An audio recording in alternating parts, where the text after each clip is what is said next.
खैर मकदम है आपका समय न्यूज नेटवर्क में और आप देख रहे हैं 24 घंटे का उर्दू न्यूज चैनल आलमी समय। हालत हाजरा के साथ हाजिर हूं मैं खालिद रजा खान। महाराष्ट्र में सीट बंटवारे को लेकर शिवसेना और बीजेपी के बीच तकरीबन समझौता हो गया है। जराये के मुताबिक शिवसेना 150 सीटों पर, बीजेपी 124 और 14 पर दीगर इत्तेहादी जमातें इंतखाब लड़ेंगी। सवाल यह है कि जब बीजेपी को 124 सीटों पर सब्र कर लेना था तो फिर इतना सियासी ड्रामा क्यों? क्या बीजेपी शिवसेना पर दबाव की सियासत कर रही थी? सीट पर तो बात बन गई, लेकिन वजीराला की कुर्सी का क्या होगा? महाराष्ट्र में ठीक यही हालत कांग्रेस एनसीपी की भी है। दोनों पार्टियां दिखावे के लिए लड़ती रहीं, लेकिन हुआ वही जो कांग्रेस चाहती थी, यानी एनसीपी 130 सीटों पर ही इंतखाबात लड़ेगी। इसके अलावा हम बात करेंगे चीनी दरअंदाजी की। चीन के सदर शी जिनपिंग ने हिंदुस्तान दौरे के बावजूद चीन ने हिंदुस्तानी सरहद में दरअंदाजी की है। लद्दाख के चुमार सेक्टर में सैकड़ों चीनी फौजी घुस आए हैं। हद तो यह है कि चीनी सदर शी जिनपिंग ने अपनी फौज को इलाकाई जंग जीतने की तैयारी रखने को कहा है। इस नापाक हरकत से चीन का दोहरा चेहरा सामने आता है। क्या भारत को आंखें बंद कर चीन पर भरोसा करना चाहिए? क्या हालिया हिंद चीन समझौते को नाकाम माना जाए? इन्हीं मौजूआत पर बातचीत के लिए हमारे साथ स्टूडियो में मौजूद हैं सीनियर सहाफी और सियासी तजज़ियाकार जनाब मुफीद जिलानी साहब। आपका आलमी समय स्टूडियो में खैर मकदम है। इनके अलावा हमारे साथ मुंबई से फोन लाइन के जरिए गुफ्तगू में शामिल हो रहे हैं और एनसीपी और कांग्रेस के दरमियान जो जबरदस्त रस्साकशी खींचतान चल रही थी सीटों को लेकर, उसके तमाम पहलुओं पर गुफ्तगू में शामिल होंगे कांग्रेस लीडर हुसैन दलवी साहब और एनसीपी लीडर विजय कामले साहब भी। और दरमियान में हमारा साथ चीन के मामलात पर गुफ्तगू के लिए अलीगढ़ से फोन लाइन के जरिए गुफ्तगू में शामिल होंगे एएमयू के डिपार्टमेंट ऑफ पॉलिटिकल साइंस में एसोसिएट प्रोफेसर और आलमी उमूर के माहिर डॉक्टर मोहिबुल हक साहब भी। तो आइए शुरू करते हैं अपना खुसूसी प्रोग्राम हालात हाजरा।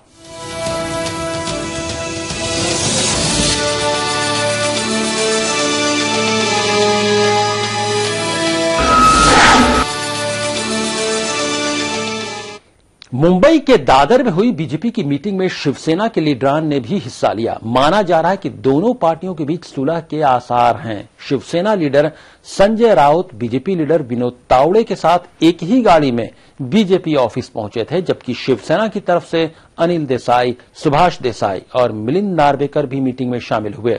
हालांकि अभी तक सीटों की तकसीम का मामला आखिरी मरहले में दाखिल नहीं हो पाया, लेकिन बीजेपी इत्तेहाद तोड़ने के हक में नहीं है। इसी बीच शिवसेना के एक और फॉर्मूले पर बीजेपी गौर कर रही है, जिसमें 150 सीटों पर शिवसेना, 124 पर बीजेपी और 14 पर दीगर इत्तेहादी जमातें इंतखाब लड़ेंगी। दरअसल दोनों ही पार्टियां इत्तेहाद बचाने में सरगर्म हैं। इत्तेहाद बरकरार रखने के लिए दोनों पार्टियां फिर नए फॉर्मूले पर बात कर सकती हैं। जनता पार्टी और शिवसेना का अलायंस आगे चलते रहना चाहिए, ये मानसिकता शिवसेना में भी है, भाजपा की भी है और इसके कई अलग अलग प्रपोजल्स वर्कआउट किए जा रहे हैं, क्योंकि कांग्रेस राष्ट्रवादी को परास्त करना, उनको पराजित करना, ये आम जनता की भावना है और ये ध्यान में लेकर जो नए नए प्रपोजल आते हैं उस पर हम बहुत सिंसियरली वर्कआउट कर रहे हैं। उधर कांग्रेस और एनसीपी के बीच सीटों पर समझौता होने की खबर है। जराये के मुताबिक एनसीपी 130 सीटों पर राजी हो गई है, जबकि कांग्रेस 158 सीटों पर इलेक्शन लड़ेगी। इससे पहले एनसीपी 144 सीटों का मुतालबा कर रही थी, लेकिन कांग्रेस इसके लिए तैयार नहीं थी। बहरहाल अभी सीटों की इस तकसीम का बाकायदा ऐलान होना बाकी है। इससे पहले सीटों की तकसीम को लेकर कांग्रेस और एनसीपी के बीच मुंबई में एक मीटिंग हुई। इस मीटिंग में कोई फैसला नहीं हुआ, लेकिन दोनों पार्टियों के दरमियान मीटिंग मजीद होगी। सीएम के ओहदे पर भी दोनों में इख्तलाफ है। एनसीपी ने कहा कि जिसके अराकीन असेंबली में ज्यादा होंगे सीएम भी उसी का होगा। कांग्रेस को इस पर एतराज है, लेकिन सच यह भी है कि 1999 से कांग्रेस एनसीपी इत्तेहाद की सरकार में सीएम हमेशा कांग्रेस का ही रहा है। सभी लोग को मीटिंग में जाना है, जैसा मुझे नासिक जाना है। काफी लोग को अलग अलग जगह मीटिंग थी, करीब पूरी बातें नहीं हो सकी है और कुछ बातें हमें दिल्ली से बातचीत करना है। उन्होंने जो मुद्दा रखा है उस पर दीदी से बातचीत करना है, इसलिए वो मीटिंग अधूरी रह गई, वो शाम को हो जाएगी। वो मुद्दे हमारे आदरणीय मुख्यमंत्री या माणिकराव ठाकरे बोले। हमारे साथ फोन लाइन के जरिए गुफ्तगू में मुंबई से शामिल हो गए हैं कांग्रेस के स्पोक्स पर्सन हुसैन दलवी साहब। आपका खैर मकदम है। हुसैन दलवी साहब, आपको आवाज मिल रही है? हाँ जी बोलिए जी। हुसैन दलवी साहब, क्या कहेंगे आप? क्या अगर ऐसा लगता है जो बातचीत से जो मीटिंग के नतीजे मीडिया में पता चले हैं, उससे यह लगता है कि कुछ बातचीत बन गई है। अगर यही बातचीत होनी थी तो इतनी खींचतान की जरूरत क्या थी आखिर? ऐसा है कि आखिर ये राजनीति है, हर पार्टी खींची करने करेगी। आघाड़ी की राजनीति जो है अलायंस की, तो इसी तरह होता रहता है। उनकी कुछ उम्मीदें ज्यादा हैं, इसलिए उन्होंने जो पहले फॉर्मूला था वो बदलने के लिए हंगामा किया। लेकिन एक ध्यान में रखना कि ये आघाड़ी बन जाएगी और ये आघाड़ी कौन सी भी हालत में यहाँ सांप्रदायिक ताकत को हुकूमत बिल्कुल देने देगी नहीं, क्योंकि महाराष्ट्र की जनता हमेशा सांप्रदायिक ताकतों के खिलाफ रही है, ये ध्यान में रखना चाहिए। जी, लेकिन जैसा आपके यहां खींचतान चल रही थी वैसे ही बीजेपी शिवसेना में भी खींचतान चली थी। लगता है वहां भी समझौता होने के आसार पैदा हो गए हैं कि, और आपके यहां भी समझौता होने के आसार पैदा हो गए हैं। क्या लगता? नहीं, फतवा किसकी होने वाली, ये क्या ऐसा मुद्दा नहीं है क्या? ये क्या कुश्ती नहीं है, ये राजनीति है। राजनीति में कुछ मुद्दों के ऊपर, विचारों के ऊपर ही ये गठबंधन होने जा रहा है। और विचार ये है कि कौन सी भी हालत में सांप्रदायिक ताकतों को बाजू रखना, क्योंकि वो जो दिल्ली में आई सांप्रदायिक ताकत, वो अभी क्या कर रही है, हर जगह किस तरह से लोगों में दरार पैदा करके मुद्दा जो उन्होंने विकास का लिया था वो मुद्दा बाजू रख के उनका क्या चला है। जी हुसैन दलवी साहब, वो तो मुद्दा समझ में आता है, लेकिन एक बड़ा मुद्दा जिस पर कांग्रेस और एनसीपी के दरमियान खींचतान हो रही थी कि सीटों का बंटवारा, वो किसी हद तक हल होता नजर आ रहा है। हालांकि अभी कई मीटिंग्स और होनी है आप लोगों की, लेकिन सीएम का कैंडिडेट कौन होगा इस पर अभी तजब्जुब बरकरार है और इस पर भी खींचतान है। नहीं, सीएम का कैंडिडेट जो होगा वो कांग्रेस का ही होगा, और सीएम का कैंडिडेट ऐसी अभी यहाँ चर्चा ही नहीं है। जी, लेकिन एनसीपी का कहना है कि जिसके एमएलए ज्यादा होंगे, जिसके मेंबर ज्यादा होंगे हाउस में, असेंबली में, उसी का सीएम होगा। कहीं क्या इस पर कांग्रेस राजी नहीं है? हालांकि पहले से ऐसा है कि ये बात अभी है ही नहीं। इस तरह की चर्चा हम लोगों ने कभी की नहीं कि जैसे प्रधानमंत्री कौन बनेगा इसके ऊपर जो इलेक्शन बीजेपी ने लिया, वैसा हम लोगों का है ही नहीं। ये जो चुन के आने के बाद लोग बैठेंगे एमएलए और अपना मुख्यमंत्री बनाएंगे, वो हक वहाँ के चुन के आने वाले एमएलए का रहेगा। जी, यानी हाउस में जब मेंबर चुन लिए जाएंगे, जब सब इलेक्शन खत्म हो जाएगा, उसके बाद हाउस में जो तमाम मेंबरान मिलकर तय करेंगे कि कौन वज़ीर आला होगा, कौन वज़ीर आला का कैंडिडेट होगा। बहुत बहुत शुक्रिया हुसैन दलवी साहब मुंबई से फोन लाइन के जरिए गुफ्तगू में शामिल होने के लिए। ये थे कांग्रेस के स्पोक्स पर्सन हुसैन दलवी साहब। हमारे साथ स्टूडियो में गुफ्तगू के लिए मौजूद है सीनियर सहाफी और सियासी तजज़ियाकार मुफीद जिलानी साहब। मुफीद जिलानी साहब, क्या कहेंगे? हुसैन दलवी साहब जो बोल रहे हैं कि सीएम का कैंडिडेट कांग्रेस का ही होगा, उधर बीजेपी में और शिवसेना में खींचतान चल रही थी, इधर एनसीपी और कांग्रेस में खींचतान चल रही थी। हालांकि दोनों का समझौता होने की उम्मीद है। ऐसे आसार लग रहे हैं कि उधर जो शिवसेना चाह रही थी और बीजेपी चाह रही थी वही हुआ, और वहां भी कुछ बहुत ज्यादा फेरबदल नहीं हुआ। वैसे ही कांग्रेस और एनसीपी के इत्तेहाद में भी नजर आ रहा है। देखिए, ऐसा है कि सिर्फ ऐसा लग रहा है कि सिर्फ एक दूसरे पर दबाव बनाने की कोशिश की जा रही थी, वो सियासत चल रही थी। बिल्कुल आप सही कह रहे हैं। इसमें गठबंधन कहीं टूटने नहीं जा रहा था। ये खुशफहमी या गलत फहमियां लोगों की थी जो भी इस तरह की सोच रखते थे। बीजेपी और शिवसेना गठबंधन अगर टूटता और या एनसीपी कांग्रेस का गठबंधन टूटता और दूसरे नए सिरे से गठबंधन बनते, तो इन सभी को पॉलिटिकली नुकसान होता, चाहे बीजेपी को होता, शिवसेना को होता। इसलिए जानते हैं दोनों गठबंधन कि एक दूसरे का मुकाबला दोनों मिलकर ही, दोनों गठबंधन के तौर पर ही कर सकते हैं, वैसे नहीं कर सकते। असल में उद्धव ठाकरे साहब ने एक पासा फेंका कि हम वजीर आला का चुनाव, मतलब वजीर आला कैंडिडेट क्यों नहीं हो सकते हैं। अब तक वो इस तरह की कोई ख्वाहिश जाहिर नहीं करते थे। इससे थोड़ा बीजेपी में बेचैनी हुई और वो ज्यादा कहने लगे, वहां के यूनिट कहने लगी साहब हम अकेले भी चुनाव लड़ेंगे। ऐसे ही महाराष्ट्र में कांग्रेस की भी यूनिट कहने लगी कि साहब हम अकेले भी चुनाव लड़ने के लिए तैयार हैं। लेकिन ये सब कहने की बात जी। इस बीच मुफीद जिलानी साहब आपको रोकना चाहेंगे, इस बीच हमारे साथ मुंबई से विजय कामले साहब एनसीपी लीडर हमारे साथ फोन लाइन के जरिए बातचीत में शामिल हो गए। विजय कामले साहब, क्या लगता है, क्या 130 सीटों पर जिन समझौतों की बात हो रही, जो मीडिया में अब तक खबरें आई हैं, ऐसा लग रहा है कि कोई बहुत ज्यादा फेरबदल नहीं हुआ सीटों का में जो कांग्रेस चाह रही थी वही हुआ? क्या तो आखिर ये दबाव किस लिए इतना बनाया जा रहा था? ऐसा लग रहा था कि आपका इत्तेहाद, आपका गठबंधन अलायंस टूट जाएगा, लेकिन वैसा होता नजर नहीं आ रहा है। आखिर जब क्या ये महज दबाव की सियासत थी सीटें ज्यादा लेने के लिए? देखिए, ये जो दबाव तंत्र जो आपस में चल रहा है वो सिर्फ दिखावा करने के लिए है।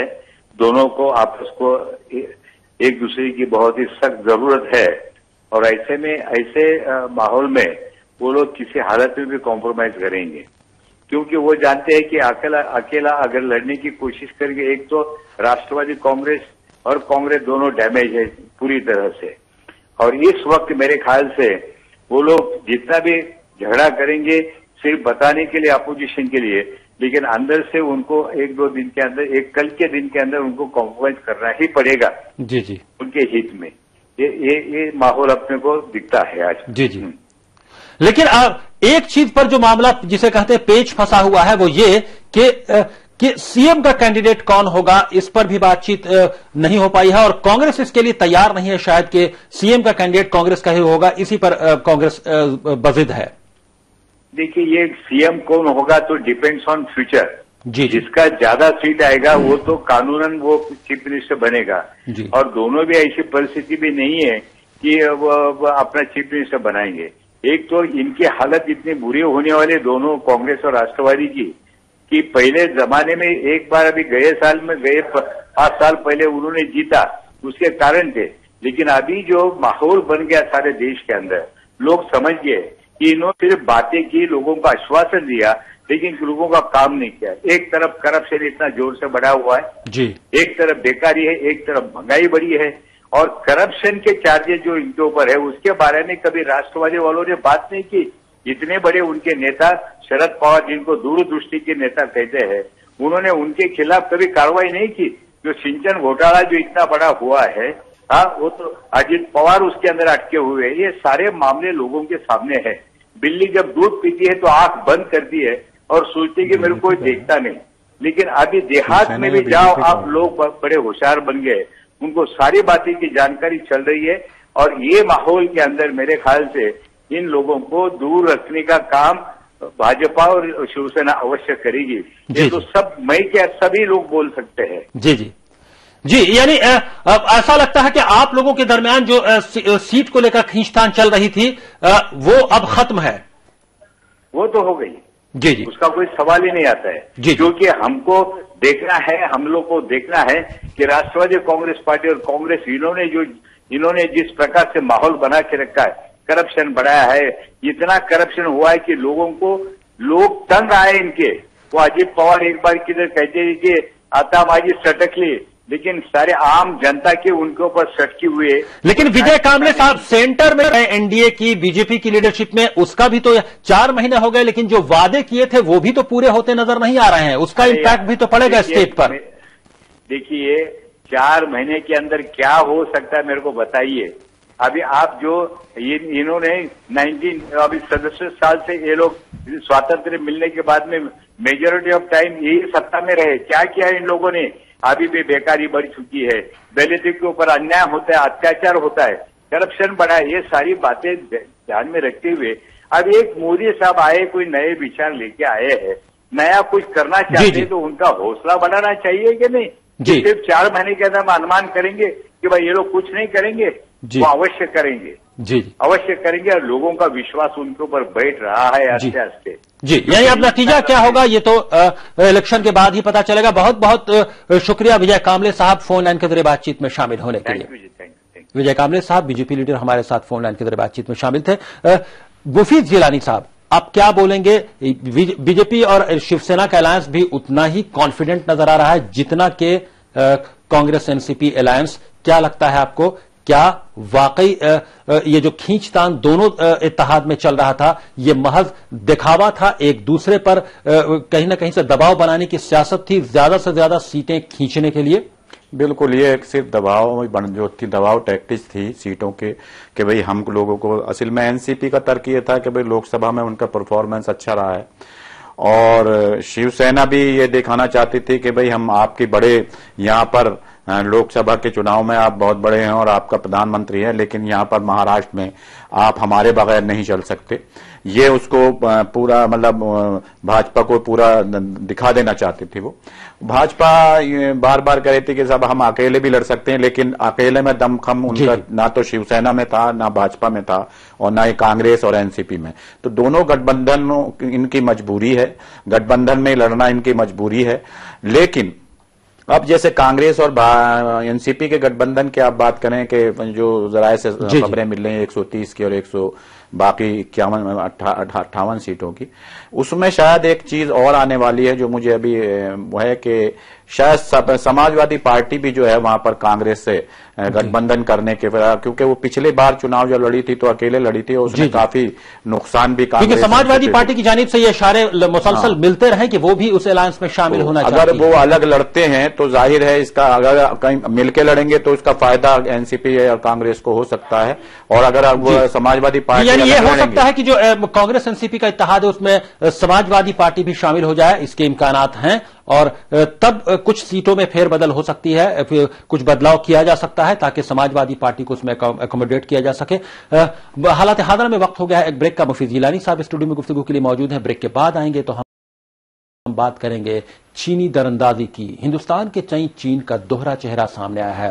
हिंदुस्तान में दौरे के बाद चीन के सदर जब चीन वापस गए तो वहां से वो ये अपनी फौज को ये कहते हैं कि उन्हें इलाकाई जंग जीतने के लिए तैयार रहना चाहिए।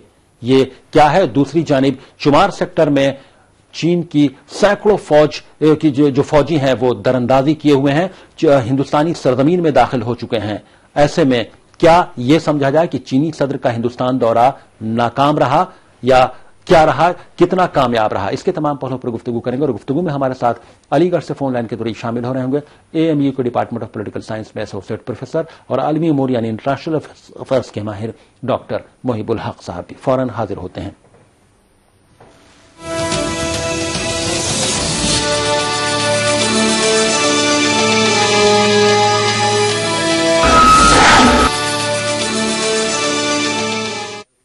हिंदुस्तान की शान, उर्दू का तर्ज बयान, समाज का आईना, हालात का तर्जुमान, आपके मसाइल आपकी जबान, खबरों की समझ, इंसाफ का कारवां,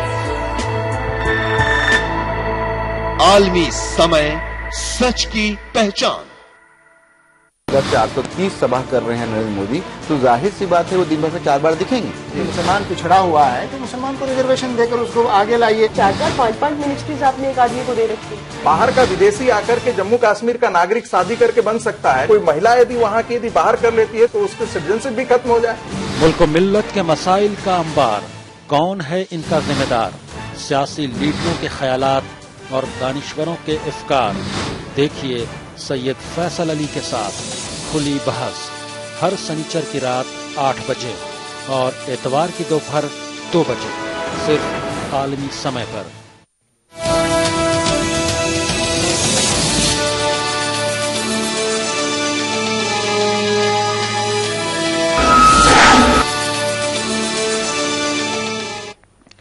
ब्रेक के बाद आलमी समय में आपका फिर खैर मकदम है। आप देख रहे हैं हमारा खुसूसी प्रोग्राम हालात हाजरा। स्टूडियो में गुफ्तगू के लिए मौजूद हैं सीनियर सहाफी और सियासी तजज़ियाकार जनाब मुफीद जिलानी साहब, और इस सेगमेंट में अलीगढ़ से फोन लाइन के जरिए गुफ्तगू में शामिल हो रहे हैं एएमयू के डिपार्टमेंट ऑफ पॉलिटिकल साइंस में एसोसिएट प्रोफेसर और आलमी उमूर यानी इंटरनेशनल अफेयर्स के माहिर डॉक्टर मोहिबुल हक साहब भी। हिंदुस्तान के तई चीन का दोहरा चेहरा सामने आया है। हिंदुस्तान चीन सरहद पर कशीदगी में इजाफे के साथ हिंदुस्तानी दौरे से लौटे चीनी सदर शी जिनपिंग ने अपनी फौज को इलाकाई जंग जीतने की तैयारी रखने को कहा है। साथ ही मरकज के तमाम फैसलों पर सख्ती से अमल करने की बात भी कही। शी जिनपिंग ने इलाकाई जंग पर पहली बार ऐसा बयान नहीं दिया है, लेकिन लाइन ऑफ एक्चुअल कंट्रोल यानी LAC पर हिंदुस्तानी इलाके में चीन की जानिब से बार बार की जा रही दरअंदाजी के मद्देनजर उनका यह बयान काफी मायने रखता है। वहीं वजीर ममलकत बराए दाखिली उमूर किरण रिजिजू ने माना कि चीन के लोग हमारी सरहद में घुस आए हैं। उन्होंने कहा कि हमारी फौज चीन का जवाब देने के लिए तैयार है। वहां लाइन डिमार्केटेड नहीं है, इसके वजह से अगर वो हमको लगता है कि अंदर आया तो हमारा कोशिश ये करेंगे कि उनको वापस भेजना है, लेकिन वहां लाइन नहीं है ना। लेकिन हट नहीं रहे हैं ये सब। अरे वो तो हम ये कह रहे हैं कि चिंता की बात है, हमारा अंदर घुस के आया है, हमारे टेरिटरी में आया तो हमको चिंता क्यों नहीं होगा। लेकिन वो लाइन डिमार्केटेड नहीं ना, कौन सा बाउंड्री है वहां मार्क नहीं है। अगर कांग्रेस जैसे हम कमजोर सर एक चिनपिंग ने कहा है वहां पर कि क्षेत्रीय युद्ध में जीतने की तैयारी करनी चाहिए PLA को, क्या कहेंगे आप? देखिए वो उनका अंदर का बात है, उसको मुझे कुछ कहना नहीं है। वो अपना सिपाहियों को क्या कहेंगे उसमें हमको क्या कहना है। दोनों मेहमान हमारे साथ गुफ्तगू में शामिल हैं। स्टूडियो में मौजूद है मुफीद जिलानी साहब और फोन लाइन के जरिए अलीगढ़ से गुफ्तगू में शामिल हैं डॉक्टर मोहिबुल हक साहब। मुफीद जिलानी साहब, आपसे गुफ्तगू की शुरुआत करते हैं। क्या लगता है आपको मुफीद जिलानी साहब, चीनी सदर का हिंदुस्तान दौरा, $100 बिलियन की सरमायाकारी की बात, दूसरी जानिब जब वो यहां दौरे पर थे तब भी चीनी फौज ने दरअंदाजी कर रखी थी उसी शुमार सेक्टर में, और ऐसे में क्या लगता है उनके जाने के बाद उनका जो सख्त मौकिफ नजर आया है और वो ये इशारा दे रहे हैं, वो साफ तौर पर कह रहे हैं कि उनकी फौज को इलाकाई जंग जीतने के लिए तैयार रहना चाहिए, इसका क्या मतलब निकलता है? देखिए ऐसा है कि हम लोग हिंदुस्तान में खास तौर से बहुत जल्दी एक तो खुशफहमी का शिकार हो जाते हैं, और जब से नई हुकूमत आई है तो जिस तरह से वाजपेयी जी की गवर्नमेंट में जब चुनाव हुए उनकी गवर्नमेंट 2004 में, तो उससे पहले फील गुड 2 साल लगातार होता रहा। और मेरे ख्याल में इस गवर्नमेंट के साथ यह है कि शुरू से ही फील गुड सब मीडिया में किया जा रहा है। जी जी। चीनी सदर का भारत दौरा, उनका देखिए उनका एक बिल्कुल टारगेट है अपने को इकोनॉमिक पावर, सुपर पावर बनाना, और वो इस लिहाज से वो यहां पर इन्वेस्टमेंट या यहां पर अपना बिजनेस बढ़ाना चाहते हैं। उस लिहाज से उनको हिंदुस्तान को लगने लगा और हिंदुस्तान के वजीर आजम को के साथ चीन जो है हमारे नीचे आ गया है, हमारे कदमों में आ गया है और जैसा हम चाह रहे हैं ऐसा कर रहा है। मैं समझता हूं कि उन्होंने जो कुछ भी समझौते किए वो गुजरात तक ही मुझे लगता है कि थोड़े बहुत हैं, बाकी नेशनल या भारत के इंटरेस्ट में पूरे अगर परिप्रेक्ष्य में देखा जाए तो बहुत ज्यादा उनका इम्पैक्ट पड़ने वाला नहीं है। जी जी। और जहां तक सरहद की बात है, इस दौरे में सरहद को लेकर बहुत ज्यादा प्राइम मिनिस्टर ने, भले ही मीडिया में एक आध बयान इस तरह का नजर आया हो, लेकिन हकीकत यह है कि बहुत ज्यादा इंसिस्ट चीनी सदर के सामने ये बात नहीं रखी, बहुत ज्यादा इंसिस्ट नहीं हुए कि भाई ये सरहदी तनाजे जो है सुलझाया जाए। हालांकि ये पहले भी बहुत प्रोपेगेंडा किया गया कि वजीर आजम जो हैं, अभी भी गृह राज्य मंत्री कह रहे थे कि भाई आप हमें कांग्रेस हुकूमत ना समझें और हम आपकी सरहद में बैठे हैं, आप कह रहे हैं साहब वहां लाइफ कंट्रोल डिमार्क नहीं है, डिमार्केटेड लाइन ऑफ कंट्रोल नहीं। लेकिन इसी बीच हमारे साथ फोन लाइन के जरिए गुफ्तगू में शामिल हो गए अलीगढ़ से AMU के डिपार्टमेंट ऑफ पॉलिटिकल साइंस में एसोसिएट प्रोफेसर और आलमी उमूर एंड इंटरनेशनल अफेयर्स के माहिर डॉक्टर मोहिबुल हक साहब। आपका खैर मकदम है। जी डॉक्टर मोहिबुल हक साहब, चीन के साथ जो मामला चल रहे हैं, चीन के सदर शी जिनपिंग का हिंदुस्तानी दौरा होता है, $100 बिलियन की सरमायाकारी का वादा किया जाता है, बातचीत होती है, मुआहदे होते हैं, और उनके यहां रहते हुए भी चीनी फौज जो है वह हिंदुस्तानी सरहद में दरअंदाजी कर चुकी थी, वहां मौजूद थी, और उनके जाने के बाद जो उनका मौकिफ नजर आता है वो ये कहते हैं अपनी फौज से कि इलाकाई जंग, रीजनल वॉर जीतने के लिए उनकी फौज को तैयार रहना चाहिए और तमाम हुक्म सेंटर से वो माने फौज बरवक्त। इसका क्या मतलब निकलता है ऐसे में? देखिए, सबसे पहली बात यह है कि जो ट्रेड के मामला तो बिल्कुल अलग होते हैं। चाइना ने अपनी इकोनॉमिक पॉलिसी को अपने पॉलिटिकल मामला से अलग कर रखा है, तो वो एक अलग मामला है। जहां तक बॉर्डर का ताल्लुक है, देखिए 1962 से लेकर आज तक जो चाइना की हाइड एंड सीक का जो ये गेम रहा है कि कभी वो एंटर करता है, कभी वो मानता है आपके बॉर्डर को, कभी नहीं मानता है, कभी हिमाचल, अरुणाचल प्रदेश वगैरह क्लेम करता है कि इंटीग्रल पार्ट ऑफ चाइना है और हम किसी भी कॉस्ट पे उसको लेंगे, और दूसरी जानिब फिर कभी वो विड्रॉ करता है और ट्रीटी की बात भी करता है। बेसिकली जो हमारे यहाँ से ये रीजनल वॉर के लिए रहने के लिए तैयार रहने के लिए अगर चाइना ने कहा है तो ये अपने आप में एक बड़ी बात ये है कि जब अमेरिका का दौरा हिंदुस्तान की वज़ीर आज़म की जानिब से होने वाला है और अमेरिका और हिंदुस्तान क्लोज आ रहे हैं, एक न्यूक्लियर डील साइन कर चुके हैं। आज की दौर में अगर चाइना को देखा जाए तो चाइना का सबसे बड़ा rival United states of America है, चाहे वो ट्रेड एंड कॉमर्स के फील्ड में हो, चाहे पॉलिटिकल और स्ट्रेटेजिक फील्ड में हो। तो ऐसी हाल में जब इंडिया और चाइना क्लोज आते हैं तो अमेरिका बेसिकली ऑफ शोर बैलेंसिंग या जिसे काउंटर बैलेंसिंग पॉलिसी कहते हैं फॉरेन पॉलिसी में, वो अमेरिका अडॉप्ट कर रहा है कि इंडिया को पैम्पर करता है चाइना को काउंटर बैलेंस करने के लिए। ऐसी हालत में चाइना इस इलाके का एक रीजनल सुपर पावर है तो उसके खदशात यकीनी तौर पे बढ़ जाते हैं और इसी वजह है कि उसने हिंदुस्तान और अमेरिका की बढ़ती हुई दोस्ती या क्लोज कोऑपरेशन को देखते हुए या ऑस्ट्रेलिया ने जैसे यूरेनियम की बेचने की बात की है हिंदुस्तान से बड़ी तादाद में, तो इन तमाम चीजों यानी ये जो बयान आया है चीनी सदर शी जिनपिंग का वो इस ऐसे वक्त में आया है, खास वक्त टाइमिंग उसकी इंपॉर्टेंट इसलिए हो जाती है कि नरेंद्र मोदी साहब अमेरिका का दौरा करने वाले हैं, क्या इसीलिए ऐसे ही वक्त में ये बयान दिया गया है इसी को देखते हुए? जी, ये सबसे अहम बात यही है। हमें जो ये नजर में रखनी चाहिए कि चाइना का जो इंटरेस्ट है इस पूरे रीजन में और साथ ही साथ अमेरिका का जो इंटरेस्ट है इस पूरे रीजन में वो टकराता है। जापान की सालमियत को खतरा चाइना से होता है। अगर आप देखिएगा तो साथ ही साथ जो कंबोडिया है या मुख्तलिफ जो इस इलाके के मुख्तलिफ ममालिक हैं जहां पे अमेरिका का बहुत बड़ा इंटरेस्ट है, इन सबको देते हुए उसका क्लैश जो होता है वो चाइना से होता है। ऐसी हालत में जब हिंदुस्तान और अमेरिका क्लोज अगर होंगे तो हमें ये देखना होगा कि इसके रीजनल इम्प्लीकेशन ये होंगे। पाकिस्तान और चाइना की दोस्ती मजबूत होगी और चाइना एक रीजनल अलायंस बनाने की कोशिश करेगा जिसके आपने अभी ये कहा कि चाइना जो है वो कैसा मुल्क है जो अपनी सियासत को तिजारत से अलग रखता है, क्या ये माना जाए उस तनाजुर में अगर हम देखें तो हिंदुस्तान का दौरा शी जिनपिंग का कितना कामयाब माना जाए, क्योंकि $100 बिलियन के इन्वेस्टमेंट का मजमूई तौर पर मुआहदा हुआ है, क्या इस रिश्ते में इस तलखी का असर उन इन्वेस्टमेंट पर उस तिजारत पर नहीं पड़ेगा?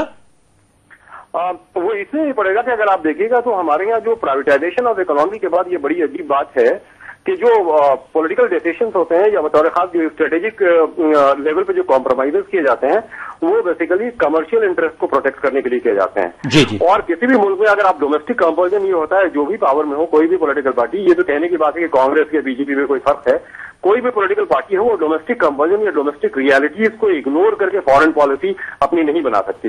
वजह यह है कि चूंकि बिजनेस इंटरेस्ट को प्रोटेक्ट तो मजमूई तौर पर डॉक्टर मोहिबुल हक साहब चीनी सदर के हिंदुस्तान दौरे को कितना कामयाब माना जाए?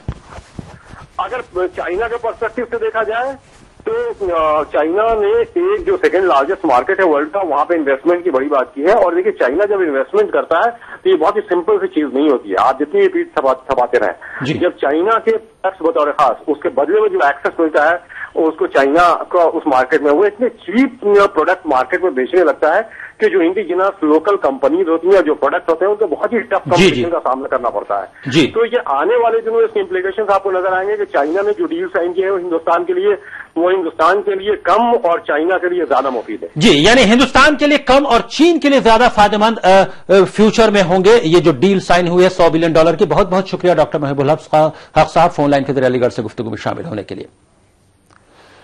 मुफीद जिलानी साहब, मजमूई तौर पर जो डॉक्टर मोहिबुल हक साहब बोल रहे थे, क्या वाकई वो चीन के हक में ही ये मुआहदा है? एक तो सियासत में भी बॉर्डर के जरिए भी वो दबाने की कोशिश कर रहा है, और क्या ये जो मुआहदे हुए हैं इकोनॉमिक उनमें भी चीन अपना ही फायदा देख रहा है और उसका लॉन्ग टर्म में उसी का फायदा होने वाला है? देखिए, मैं यही कह रहा था कि हम लोग खुशबहमी के शिकार हो जाते हैं और वही हुआ इस साथ में भी। चीन अपने मफाद को देखकर ही, जो भी चीनी सदर यहां पर मुआहदे कर रहे थे वो अपने मफाद को देखकर, यही मैं कहना चाह रहा था। मोहिबुल हक साहब ने बिल्कुल सही बात कही और उसके ही मफाद ज्यादा हैं। मैं समझता हूं 80-20 का रेशो होगा, आप जब इसका फ्यूचर में इंपैक्ट नजर आएगा। और बॉर्डर पे वो कोई समझौता करने नहीं जा रहा है, आप कितना भी ये करते रहें वो कोई भी समझौता बॉर्डर पे करने नहीं जा रहा है। हाँ, उसने फिलहाल जो जिस बयान की आप बात कर रहे हैं सदर के सेना को कहा है कि तैयार रहे। यहाँ के तो मीडिया ने, कुछ मीडिया का हल्का ऐसा भी था जिसने ऐसा उस खबर को प्रेजेंट किया कि जैसे जिनपिंग ने ये नाराजगी जाहिर की सेना पे कि आप क्या कर रहे हैं भैया एलएसी पे, वहां पर दरअंदाजी करके भारत की तरफ, इस तरह से कुछ मीडिया ने प्रेजेंट किया। मतलब उनको ये दिखाने की कोशिश की कि मोदी का जिनपिंग पर इतना असर था कि उन्होंने अपनी सेना को भी डांट दिया, जबकि बात ये नहीं थी। बात ये थी कि वो ये सेना को ये संदेश देना चाहते थे कि भाई आप मेरे भारत दौरे से भ्रमित ना हो। जब प्राइम मिनिस्टर नरेंद्र मोदी से मुलाकात जो मैंने की है और जिस तरह से उनसे मेरे मरासिम रहे हैं इस दौरे के दौरान, उसको उससे भ्रमित ना हो, आप अपने एक्शन जो भी है। चीनी सदर का दौरा भी कहीं ना कहीं से चीन के मफाद में ही रहा, और जो चीनी सदर शी जिनपिंग का जो बयान आया है कि उनकी फौज को रीजनल वॉर जीतने के लिए तैयार रहना चाहिए, वो ऐसे वक्त में आया है जब नरेंद्र मोदी अमेरिका का दौरा करने वाले हैं। अमेरिका से हिंदुस्तान के ताल्लुकात बेहतर होने की उम्मीद बंधी है, और उसी को कहीं ना कहीं से रोकने के लिए या उस पर कुछ असर डालने के लिए शी जिनपिंग ने इस तरह के बयानात दिए हैं। और यकीनी तौर पर बॉर्डर पर चीन भी कहीं ना कहीं ऐसा लगता है कि कोई समझौता करने वाला नहीं है, या उसकी जो जारहियत है वो वैसे ही जारी रहेगी। यह हमारी खुशफहमी थी कि हम कहीं ना कहीं से चीन पर से कुछ ज्यादा उम्मीद लगा बैठे, जैसा कि तमाम एक्सपर्ट्स का कहना है कि जो समझौता हुआ है $100 बिलियन का तजारती समझौता, वो भी अल्टीमेटली, वो भी इन द लॉन्ग रन कहीं ना कहीं से चीन के हक में ही जाता है। बहुत बहुत शुक्रिया मुफीद जिलानी साहब फोन लाइन के जरिए गुफ्तगू में स्टूडियो में तशरीफ लाने के लिए और हालात हादरा में शामिल होने के लिए शुक्रिया। नाज़रीन, हालात हादरा में अभी बस इतना ही। आप आलमी समय को इंटरनेट पर भी देख सकते हैं, लॉग ऑन करें www.samaylive.com। फिलहाल खालिद रजा को दीजिए इजाजत, मगर आप देखते रहिए आलमी समय।